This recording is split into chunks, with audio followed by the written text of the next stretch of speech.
What's going on YouTube? This is Jabber Tech. Today we're going to talk about the essential phone and is it worth your money after 1 week of usage.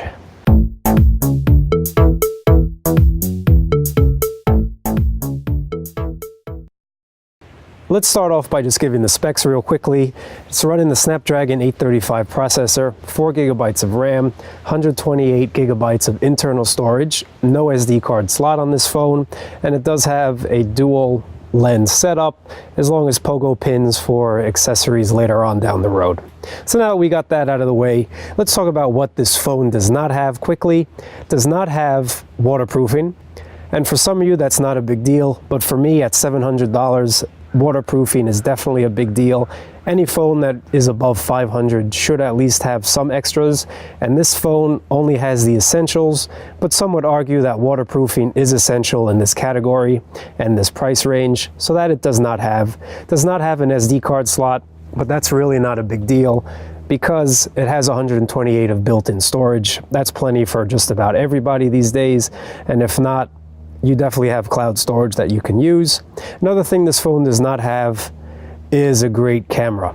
This camera is not the best, and yes, there are workarounds with the Google camera. I had a review on that earlier on in the week, and you should not have to go to workarounds with a flagship device to get decent looking pictures.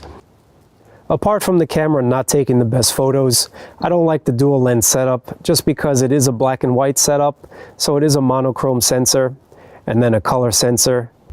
The phone also does not have accessories. It is very hard for you to find accessories for this phone. Andy Rubin came out and said that he doesn't believe anyone should use a case on this phone because it is so sturdy and well designed. But me, I live in New York City. It's a major area where people bump into you walking down the street. And let's just face it, accidents do happen. So I wish he would have worked with at least one manufacturer, maybe a Spigen or an OtterBox manufacturer, to at least have one decent case for this phone, just for peace of mind, because it is expensive at $700. You do not want to break this phone at all. Another thing that this phone does not have is that headphone jack. A lot of manufacturers are getting away from the headphone jack, but if you're going to call yourself essential, one could also argue that a headphone jack is essential still in 2017. I might be wrong, but I think it is essential, and that's also a major downfall of this phone. Now let's talk about the good things. The good things of this phone is there's zero bloatware out of the box. These are all my apps, but coming out of the box, there are no apps at all. And Essential said that they only developed the camera app, which is also a little bit of a bummer because it is so bad and it does not have as many features such as Pro Mode or Auto HDR that a lot of cameras do have these days. So if they only built one app, I think that's telling a lot that they have a lot to learn and a lot to grow before they release their second phone.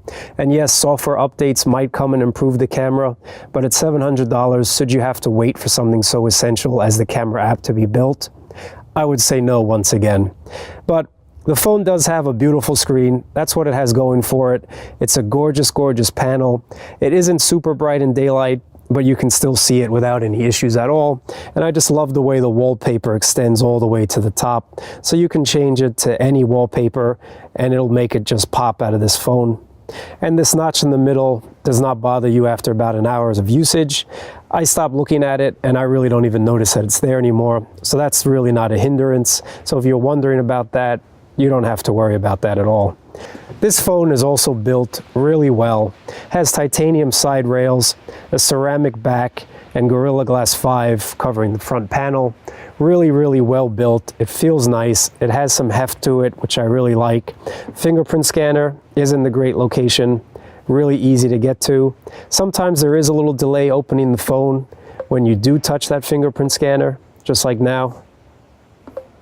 Takes a split second. That's not a big deal. Also, software could fix that, but at $700, should you have to wait for software fixes?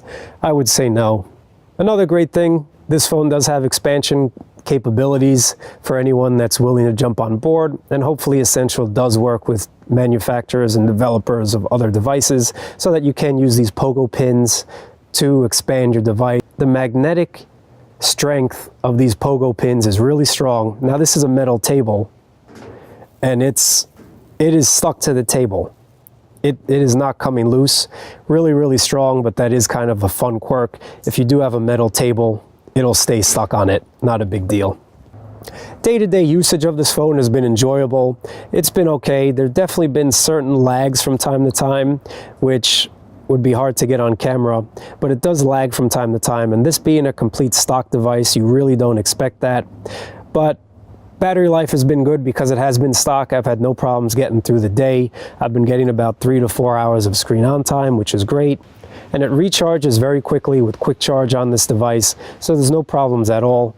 So should you buy this phone at $700? I would say no. I'd say wait until the price comes down a little bit. Wait and see in 6 months' time if they do fix the camera software and if it can be improved via software or if it is a hardware issue. I'd also say wait until the minor bugs get fixed out because it does lag from time to time. Not a big deal, but for a stock phone, you really don't expect it to lag. And also at $700, it's missing the essentials. It's missing waterproofing, which one could argue is essential at this price range. It's also missing a great camera, definitely essential at this price range. And it's also missing that headphone jack, and to me that is essential. So my advice to you guys would be to wait, see if the price comes down, see if you can get one a lot cheaper than $700, and see how quick they are to fix the issues. Maybe in 6 months' time, this will be a great device. But for me, it's sad to say that this phone is going back. I really wanted to love this phone. It had a lot going for it. I really thought this would be the next Pixel before the Pixel came out, but sadly it just isn't. And I would say wait till the Ph-2 comes out and see how they go 1 year down the line. Anyway, that's been my review, guys. Talk to you in the next one. Peace.